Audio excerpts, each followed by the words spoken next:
Guys, welcome to the J. Scott Outdoors podcast. This is going to be episode number 596, and this is with Carrie, Templin, and Dustin Darveau.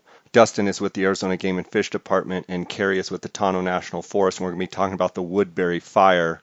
Before we get to that podcast episode, I want to thank the sponsors of this podcast. I want to thank GoHunt.com, the insider. They are the sponsor of this podcast, and I want to remind you that there is a 30-day free trial of the insider right now. So if you want the best harvest statistics, draw odds, all of the information on different units, states, animals to hunt across the West, go to gohunt.com/JScott, all one word, and that's going to get you a 30-day free trial. Follow the prompts. I also want to thank Go Hunt Gear Shop. My friend Cody Nelson of 20 plus years is the optics manager there at Go Hunt Gear Shop.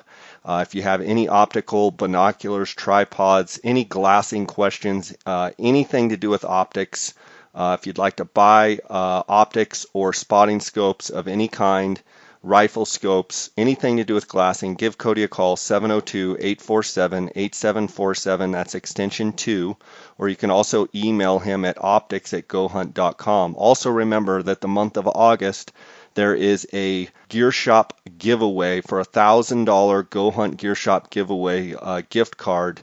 All you got to do is tell Cody, or when you check out online, just check out with JScott19 to enter that $1,000 Go Hunt Gear Shop giveaway. I want to thank them for their sponsorship. I also want to thank Kuiu Ultralight Hunting, based out of Dixon, California. That is the ultralight hunting gear that I wear on all my hunts. You can go to Kuiu, that's KUIU.com to learn more. Also phonescope.com. Use the JScott19 promo code. You're going to get a 10% discount.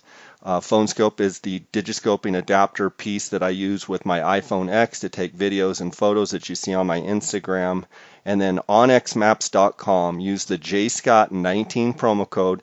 You're going to get a 20% discount on all of the phone app, all of the OnX phone app orders. So go to onxmaps.com.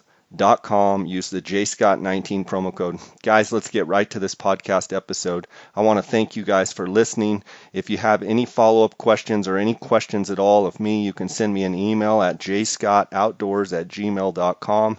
You can also follow along my Instagram at jscottoutdoors and send me a direct message. I appreciate the support. Welcome to the J. Scott Outdoors podcast. This is going to be a fun episode with Carrie Templin. She is the public affairs officer of the Tonto National Forest, and we've got Dustin Darveau, who is a biologist for the Arizona Game and Fish Department in Region 6. And I've known Dustin for quite a while. Carrie, I have not met you yet, but I appreciate both of you coming on the podcast today. I'd like to discuss the Woodbury fire that took place in the Tonto National Forest. And Carrie, I'll probably just let you take off from there. Tell us, the listeners maybe that haven't heard about the fire. I have quite a few people that listen that aren't local to Arizona, but a ton of Arizona listeners, and people, you know, they want to know what's going on. So can you talk a little bit about that Woodbury fire? Certainly, and thank you for the invitation to join you this afternoon. So the Woodbury fire was reported Saturday afternoon, early June. We do know that it was a human-caused wildfire, although we have never been able to gather enough information to determine an exact cause. So that's one of the things that the public always asks is who caused it and what are we doing about it. So we don't know yet. Carrie, before you go any further, let me set a little groundwork. I probably should have done this. For those that don't know about the Woodbury fire, we're kind of talking, and Carrie, you can get more specific, but Superstition Mountains, kind of northeast of the Phoenix Metroplex, you know, kind of north and east of Apache Junction, let's say from, Canyon Lake, Apache Trail, kind of rough area, up towards Roosevelt Lake, and then over towards the highway that goes from East Mesa to, say, Florence, and then on up to Superior, just to give people the rough general overview of where that is. and then go ahead, Carrie, with some of the details. Okay, so yeah, you described that general area pretty well. And you're right, it covered a large area before it was all said and done, just under 124,000 acres, making it the 5th largest fire in Arizona history. We spent almost $24 million trying to put this fire out, had every resource available at our disposal because it was early in the season. So we had air tankers, helicopters, we had crews, engines, we had a Type 1 incident management team. A lot of interest because, people could see it. And a lot of people know and love the Superstition Mountains and the Superstition Wilderness, and so high level of interest. So, we did put line around all of that fire. We also used fought fire with fire is another way to word it. Actually used both State Highway 88, which is the Apache Trail, and State Highway 188, which is the highway on the south side of Roosevelt Lake, as some of our holding features. And so we were able to successfully, over a long duration, build line and declare that fire contained on the 15th of July. So it burned for about a month. Is that safe to say, or a little longer? Just a little over a month. Yes, if I remember right, I believe it started on June 8th. So June 8th, okay. July 8th. So we had a lot of firefighters working that fire for a fair amount of time. A couple follow-up questions.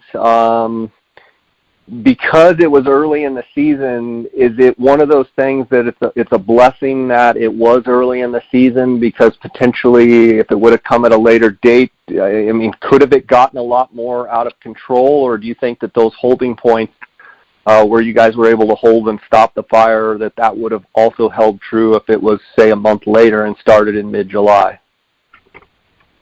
I think you never know for sure which way it would have gone. And so it probably had the potential to do either of the above. The advantage of when it started would be that because it was earlier in the year, things had not had the time or the extra heating to dry out as much as those plants would have if it had started in mid-July this year. So from that perspective, while it burned a lot of acreage, we probably had less overall what we call burn severity than we might have had if the fire had started later in the year. On the other side of the coin, had it started later in the year, weather and humidity might have been able to help us. One of the things that is going on this year that is more unusual than some other years is that because Arizona had such a wet winter in 2018 and 2019, we have had just a beautiful carpet of wildflowers and grasses that, when it gets to 90 and 100 degrees, turn into just dead yellow. But it's a carpet of weeds and grass that go as far as you can see. And so it doesn't take much to start a fire in what we term fine fuel, which are those fine grasses. But it also doesn't take much in those fine fuels for when the humidity comes up for not being able to carry fire. So there's a little bit of, both sides to that coin. Yeah, I understand. A lot of the listeners of this podcast, a lot of hunters, a lot of fishermen, a lot of sportsmen listen to this podcast, and the questions, and Dustin, like you to weigh in on this when you see fit. my question, Carrie, would be: have there been surveys of the burned and the fire area from the ground and from the air? And what is the sense of how hot it burned? Obviously, it's probably relative, and burns hotter in some places. But as far as wildlife goes, do we have any idea yet the effect on the wildlife? And to take that a step further, potential effect on the wildlife. Have there been sightings of animals already moving back in?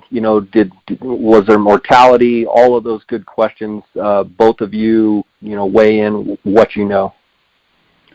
Okay. Well, I'll start it, and then I'll let Dustin pick it up, because he's probably better versed in what the animals may be doing. But to answer your original question on burn severity, the Forest Service did put together what we call a BEAR team, Burned Area Emergency Response Team. They were able to do some aerial surveys and some things on the ground. And from that, they developed what we call a burn severity map. And that tells you where we had pockets of high heat and more loss of vegetation. Thankfully, for that entire 123,000 plus acres, not very little of it is high burn severity. The high burn severities are in the upper reaches of the canyons where they were on the steep slopes. So from perspective of what burned and how hot, thankfully, the entire area did not. But I'll let Devin talk to some of the animal-related questions. Yeah, Dustin, what did you find out there? What info do you have? Yeah, well, before I forget, and I know Carrie will probably get to it as well, but one of the great resources that's available on a government website is INCIWeb, INCIWEB. And just do a Google search for that and it will come up. And that's basically a nationwide service that shows most of the wildfires that are actually occurring and even past occurrences. That our department used that resource in cooperation just with a lot of Forest Service staff to kind of watch and monitor the progression of this. So that website, if you go into that and even just put in their search engine for Woodbury fire, it will bring up the incident page, and it has everything from the origination date and the containment date of the fire, but along a banner it has tons of information, announcements, the closures, photographs, and also maps of the progression perimeter. And then if you did that same search for that BEAR team, it brings up that incident page as well, and it would have that map of that fire severity that Carrie was talking about. So as we monitored the daily progression of this fire, because the incident teams would go in at night with infrared cameras and videos on their planes, and they could determine the heat signature of this fire. And they would put that out basically on a daily basis that we could monitor that, since we didn't want to be inside that fire perimeter either because of safety reasons. We could watch that progression, and for almost every day, including the days that it would burn 10 to 12,000 acres, in one shot, it was burning slow enough with, not a tremendous amount of heat that we were pretty comfortable knowing that wildlife had plenty of time to get out of the way. It created a mosaic pattern of both low, moderate, and very, a minimum amount of high severity and unburned areas that it gave escape routes for most wildlife. So we're fairly comfortable watching that. And even some of the progression where it did burn 10 to 12,000 or more acres in a day, some of that was only going like a mile per hour. And in that rough terrain, we're fairly comfortable wildlife would have adequate time to get out, and away from the fire.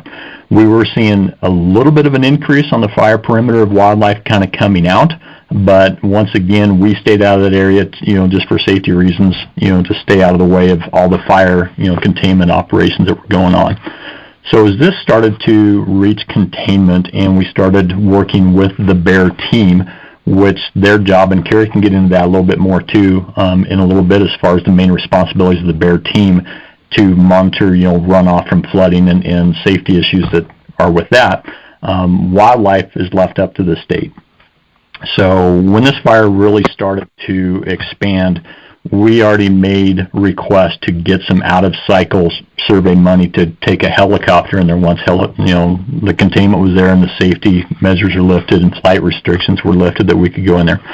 So we performed those surveys during the week of July 23rd, so basically a week and a half, 2 weeks ago. So we went in every morning for 4 days and did a grid pattern aerial survey. And in order to get coverage over that time frame, we did transects every mile starting from the western end of the burn and then did it all the way to the eastern end of the burn every mile.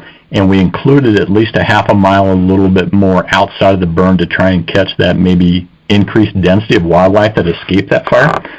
So in that time frame, pleasantly surprised, but also anticipated the amount of wildlife we've seen within the burn area.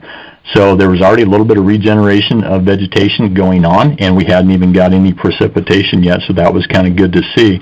But primarily a lot of that steep country is whitetail, area, and we directly observed 81 white-tailed deer, both within and directly adjacent to the burn area. Probably half or more of those were inside the burn area within that mosaic pattern of low severity that kind of burnt some of the vegetation off but left some of it kind of charred, which is going to regenerate fairly quickly, to a lot of that unburned area. And a lot of that is shown on that severity map that if you went into that bear incident page, you can see that map and kind of get an idea of where it's going at. Our department, I'm actually working on a GIS storyboard that's going to have a lot of the pictures and videos and the map of where we surveyed with some of the wildlife locations. So that's going to come available here within this next week, hopefully, as well. So within the burn area, seeing bighorn sheep, of course, white-tailed deer, just a few mule deer, javelina, and one black bear. So kind of what we were hoping for, that they were in there. We were very comfortable with a lot of that area, that we were low enough elevation that we could actually see small charred and blackened sticks and trees and vegetation, that if there was wildlife carcasses across that, fairly confident that we would probably see some. Naturally, you're not going to see all going about 50 miles an hour in the helicopter, but we didn't see any. And I specifically looked for that myself, on both sides of the chopper directly underneath, while the other two observers in the chopper were, looking for the wildlife that we could actually circle on and actually classify. So we were pleased that we didn't see a lot of that. We didn't cover a lot of the outside country where I think maybe the bighorn sheep went, because we do have a lot of questions and calls on that. But we also seen numerous and small mammals, foxes and coyotes and rabbits, and tons of birds already in that burn area. So overall, from seeing that fire severity and the resources that the Forest Service has available, majority of this is going to be a really good burn. Some of it's going to recover fairly quickly within this next year to 3 years. Some of it may take 3 to 5 years and then up to 10. And then, unfortunately, some of the higher burn severity areas and even that lower Sonoran Desert area towards the eastern end of this may take decades to recover. But that is going to provide multiple successional planning and stages of vegetation types over the next years to come. That's going to highly benefit wildlife in that area. Did we have losses? Yes, I'm sure that we did. Was it significant? Don't believe so. So I think overall, this natural occurrence of wildlife on the landscape, which humans have been successfully suppressing, this is going to be a fairly beneficial burn. And I'll let Carrie kind of chime in with what she's talked with some of her staff and her views on it too. But on the wildlife perspective and regeneration, kind of looking forward to it. Good stuff. Okay, so yeah, as far as the vegetation stuff goes, Dustin, I think you covered it pretty well. For the majority of the Tonto National Forest and most of Arizona, fire is a natural occurrence on the landscape, and the majority of our fuel types, our trees and things, are adapted to fire and perform better and are healthier if they get fire across the landscape at a low intensity level on a fairly regular basis. The one exception to that would be the Sonoran Desert landscape, where we have our big saguaros. They do not survive well with fire, and it doesn't take a high-intensity fire to potentially kill saguaros, although it will probably be 3 to 5 years before we know the extent of mortality on the saguaros from the Woodbury fire.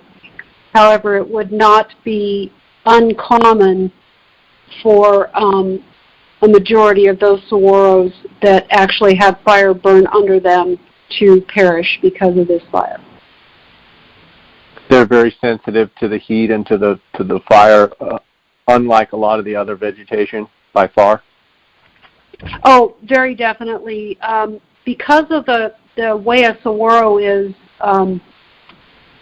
designed, that the skin on a saguaro, if you can actually get in between the ribs, it's a very thin and a very soft skin, and to many cases, like our skin, it doesn't take much heat to get that to blister, and then it scabs over, and once that scabs over, then it can't take in water and it can't expand, and that's usually what causes the saguaro to die over several years. Carrie, in your mind, could this fire have burned a lot hotter and it just didn't, or is this pretty standard, burn protocol, so to speak, for, the vegetation type, or is this one of these that, we're all kind of, wiping our brow going, wow, that could have been bad, but it actually, it didn't burn very hot, and it actually will be good probably ultimately down the road for vegetation and wildlife and what have you? I think all of the above could be true. From the actual footprint of Woodbury, the fact that we had such a low amount of high-intensity fire move through there, the majority of that will be good for wildlife and for plant life down the road. But it doesn't look good now, and there may be some flood-related events that could cause different issues. But every fire, almost every fire, I shouldn't say every fire, but almost every fire, while what we may see in pictures is, or visualize in our mind, is large flames, just taking out everything in its path, that's not how fire works. And so this pattern of a mosaic of some, light burn, almost no burn, some areas that didn't burn at all, and some areas, although small, that burned at a high intensity, is normal, and that's a good thing for the landscape, the environment, and for wildlife, because it creates those diversities of choices of plants for all of the things that live out there. Have there been? I'm in Colorado. I haven't been in the valley since the fire. Are you guys monitoring the amount of precipitation that has fallen or will fall potentially, and speak a little bit to that, and then also talking to the people listening to the podcast, what should they be aware of as far as potential flooding areas? Are there any particular areas that you guys have outlined as, very carefully watched areas that you anticipate some problems if there were to be showers in the correct, in the right areas to create that, flooding?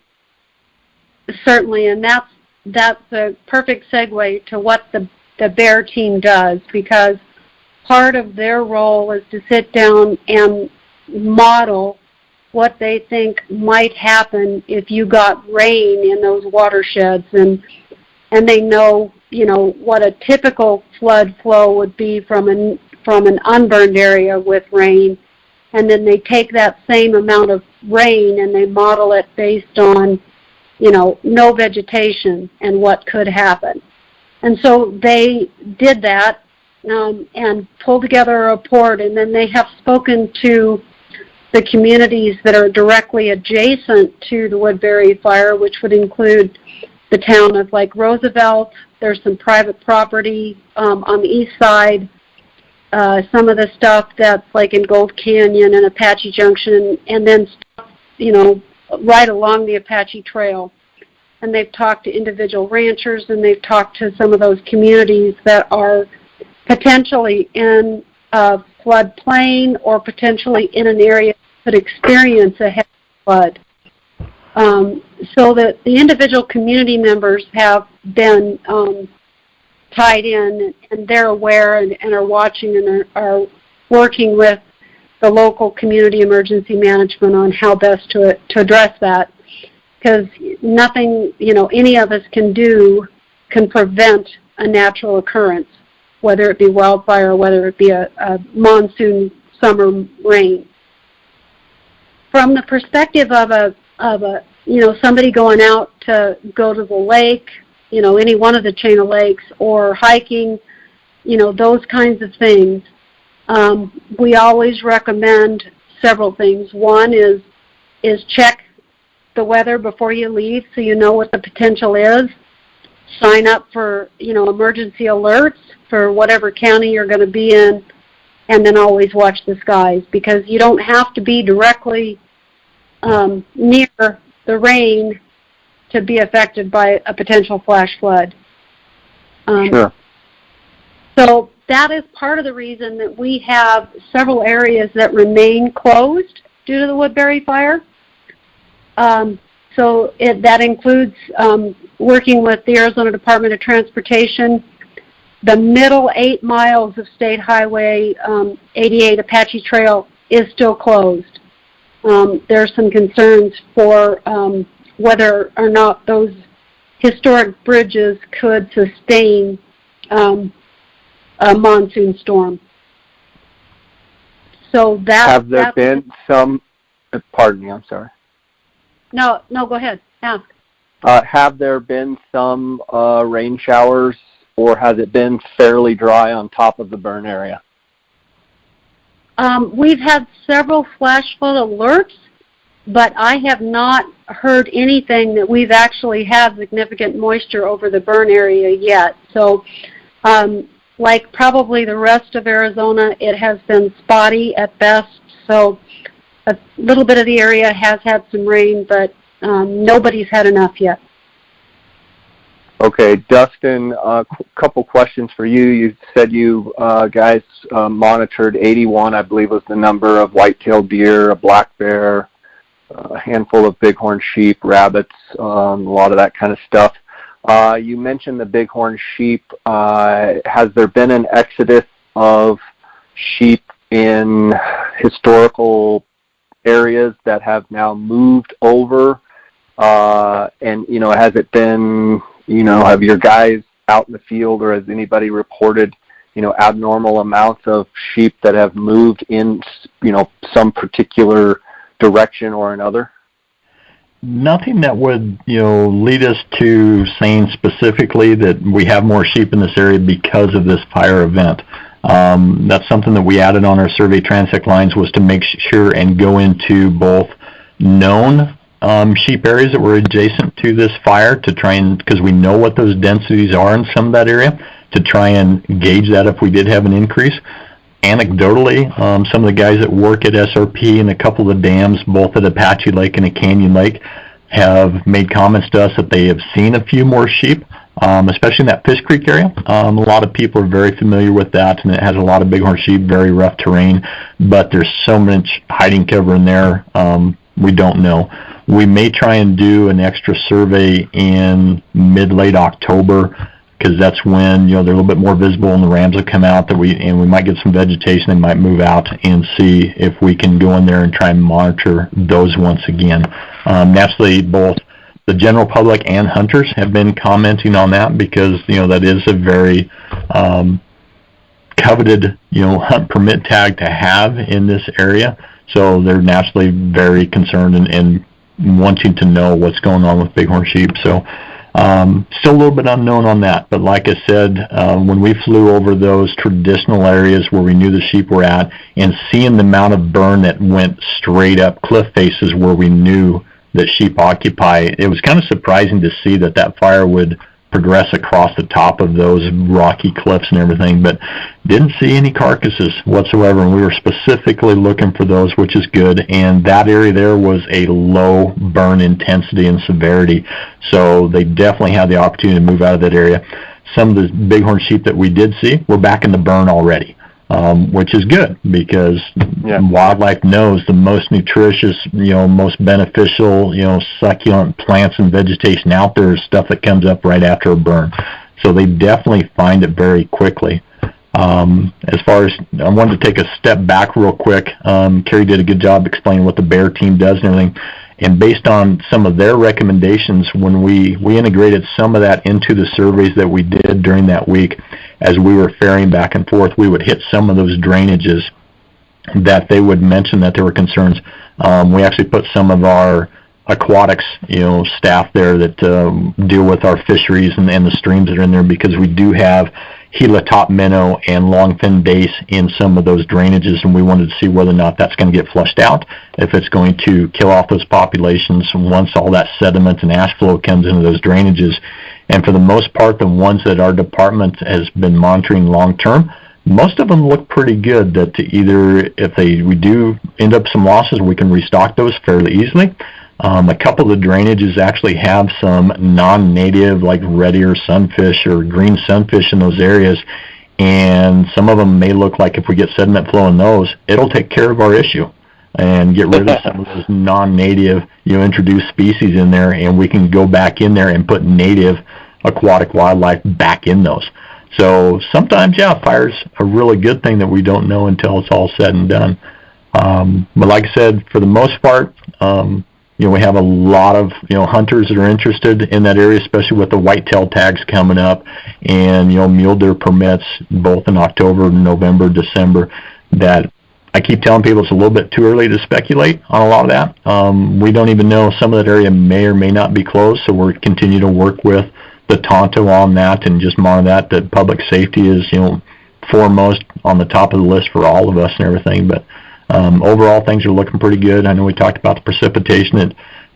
Being how I live right here in the East Valley, we've had at least 2 or 3 rainstorms come through, and they've ranged from anywhere from a couple tenths of an inch up to 1/2 to 3/4 of an inch, but it's been fairly spotty, and I don't think we've seen any flood events. That if some of those continue to happen that way and we get regeneration, it rebuilds that soil and can kind of hold some of that sediment, could be a good thing as well. But I hate to say that it's fortunate that we have probably learned from a lot of other wildfires across the state of what to potentially expect on, the Woodbury fire, and what kind of reaction we can actually see if we do get heavy flows and everything.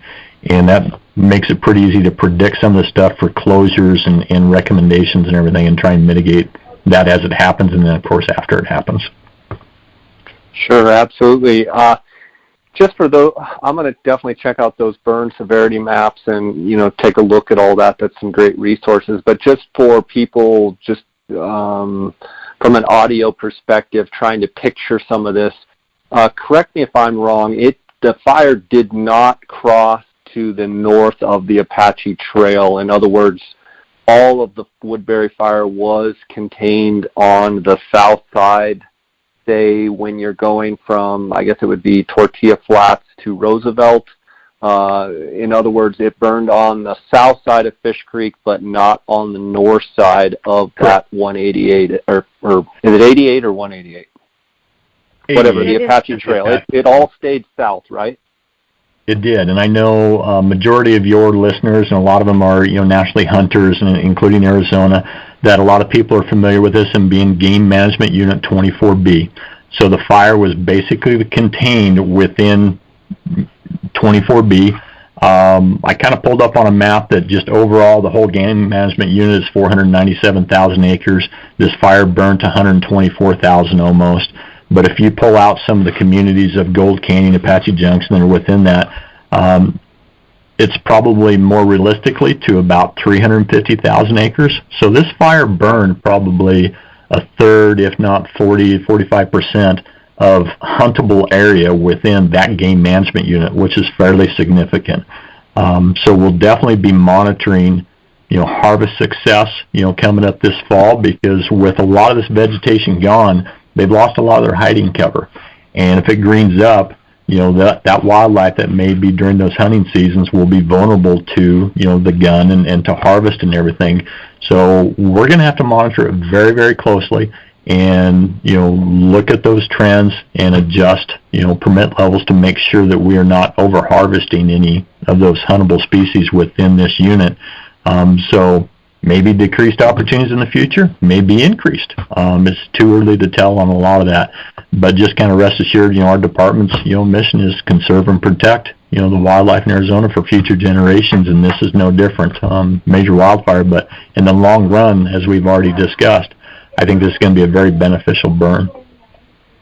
Yeah, and correct me if I'm wrong, Dustin, but a lot of that country, and I hate to use the word, it's good country to burn, because I know people are cringing when they hear that, but there's a lot of that country that's pretty thick and brushed up, and a slow moving fire is probably a good thing, and opening some of that terrain up, and it sounds like it burned in mosaic patterns. So there's areas within the fire area that didn't burn at all or burned very, very slowly, and so there's quite a bit of vegetation left. I mean, it seems like from a deer hunting type perspective or deer hunter's perspective, it actually probably will do wonders for the white-tailed deer. I'm just curious your thoughts on that. Absolutely. And actually a lot of that area, I'm kind of hopeful that maybe mule deer will come back, that it's opened up some of that traditional area that kind of got choked in from vegetation, because most of that area probably has not seen a burn of any sort in 70 years. So it's definitely really got thick over to what it was traditionally. And I've seen over the years, over the last even 30 years, the switch in the population of whitetail compared to mule deer. And hopefully some of this will open that back up, that if they have all their other habitat needs in there, but hopefully mule deer will try and reoccupy some of those areas. But whitetail will as well. They're already in some of those areas. They're very adaptable, more so than mule deer in this area, that they may totally kind of take over as well, and mule deer may still suffer. But so we're kind of hopeful in those aspects. But yeah, it did open up a lot of that area that's been choked up and needed a burn to kind of clear some of that up and create that mosaic.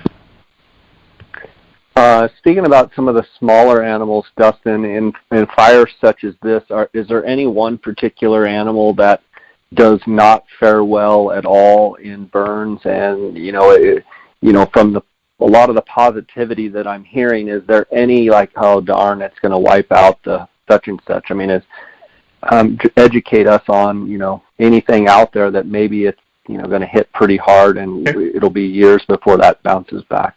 So two aspects came to mind as soon as you kind of mentioned that I'm very thankful for the foresight of the firefighters and the incident command teams and everything, that we've got Mexican spotted owl habitat within that area, which is, right up there close to that threatened and endangered level, that it's a species of greatest conservation need, that there is identified habitat in some of the southern part of that unit, as well as like the Rivas Ranch area, that a lot of people are familiar with that, and the old fruit orchards that are in there, that both of those areas and some of the other cultural resources, so there's a ton of cultural resources that are in there, that all of these different aspects the incident teams took into consideration, and whether they were able to divert resources from containment on one area and put it into protecting these habitat areas and these structures, cultural, historical, whatever it happened to be, that I'm very impressed that they were able to do that and successfully,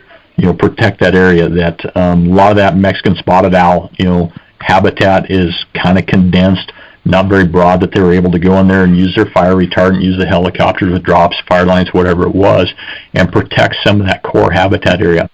Some of it, probably got lost, and we can tell from kind of the burn severities that some of it did, but they were able to save a lot of that. Instead of it going across that whole landscape and burning the majority of it, they were able to save some of that, including Rivas Ranch. And over at the Tonto National Monument, there's a lot of cliff dwellings and other structures over there that they were able to protect. So it's not just suppressing the fire, it's also protecting resources, both values at risk for humans, but also values, for cultural and historical and wildlife, that they really did good at protecting, all of those resources. With that in mind, naturally we aren't able to fully see the effects yet for the small animals as far as any rodents and metal jumping mouse and all that, reptiles, amphibians that may be in that area, that most of them, being out to low severity burn, once again, fairly comfortable since they're a ground dwelling, wildlife, that they were probably able to get underneath and, ride it out as it went across and stuff like that. So we're seeing the number of small wildlife on our surveys, within just a week after the fire was contained, leaves us fairly optimistic as well. We know that there's usually more loss on that people don't see, as far as, the snakes and some of the reptiles that may not be able to get out in front of this. But with this regeneration and hopefully moisture and everything, they rebound fairly quickly, surprisingly, on a lot of that. My biggest concern as this was moving eastward was the javelina. Anybody that hunts javelina knows that they don't have very good eyesight. They got a great sense of smell. But if a fire comes up a canyon, were they going to be able to escape and get out of the way of a fire, even though it's slow moving? Just whether or not they were going to have that natural instinct, or even to navigate, through the flames and everything. So probably seeing a little bit less over our traditional surveys that we do on an annual basis in some of those areas, but we didn't fully extend out past half a mile or more outside that fire perimeter to fully evaluate that, just because of time and funding and everything. But we'll keep monitoring in the future for sure. But overall, I think maybe some of the smaller mammals and reptiles, amphibians, might have taken more of a cost, but there's nothing to basically put that to fact yet, either. Sure. It's just kind of what we've learned on other fires that have actually happened, and those that do those typical surveys and monitoring efforts haven't ever been alarmed or concerned that it causes specific management actions within a couple of years after a fire, that everything came back just fine. It's like, they're gonna thrive once again. Good stuff.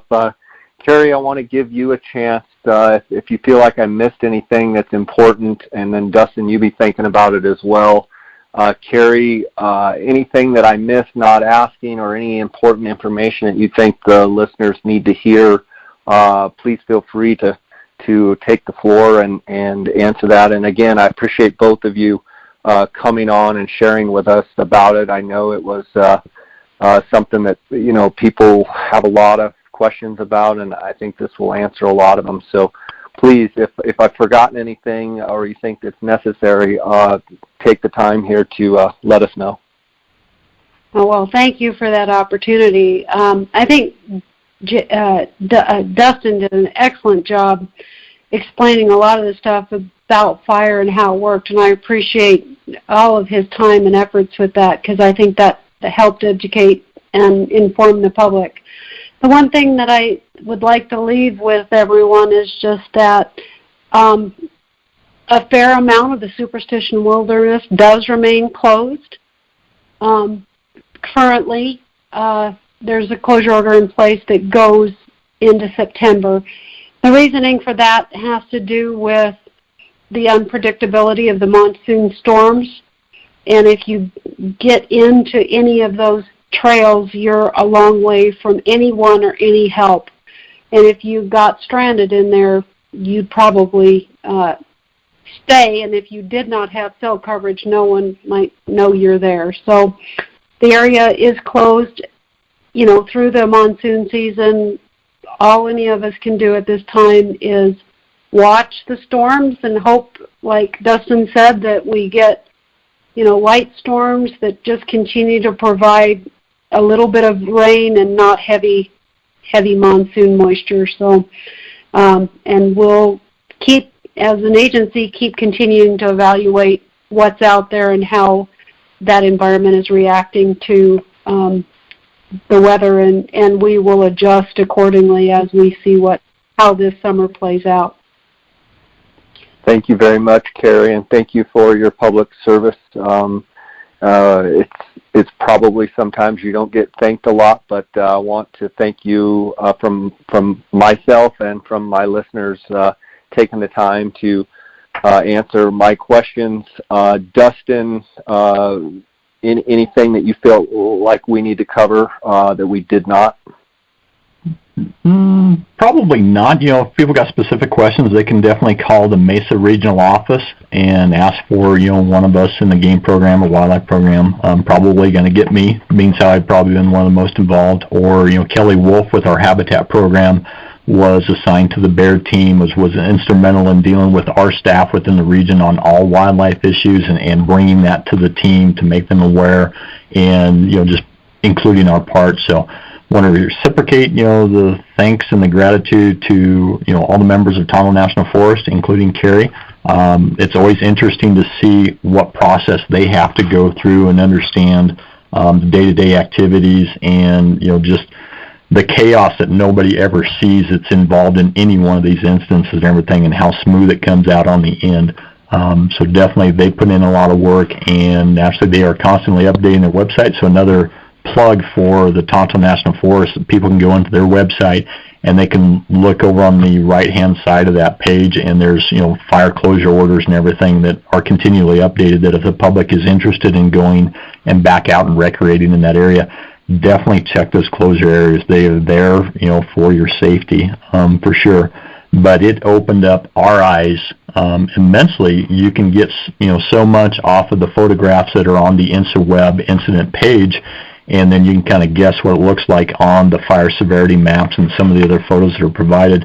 But until we actually got up in the air with a helicopter and surveyed that area, it reinforced the positive nature that we were kind of hoping for, and it just totally puts things into perspective. So please look forward to both our media platforms that we may have, some pictures coming out and some maps and the survey information and everything, and try and get some more of that information out there for the public, because we are, gracious that they're very interested in the wildlife and the landscape of this area. Being this close to a metropolitan area definitely got a lot of interest and influence from that. So we definitely appreciate everybody's comments and concerns and everything, and it helps us, doing the right thing for sure. Awesome. Well, again, thanks to both of you guys. Have a great day, and thanks for sharing an hour with us, and keep up the great work, okay? Thanks, Jay. Appreciate your efforts as well, getting this information out there. All right. Take care to both of you.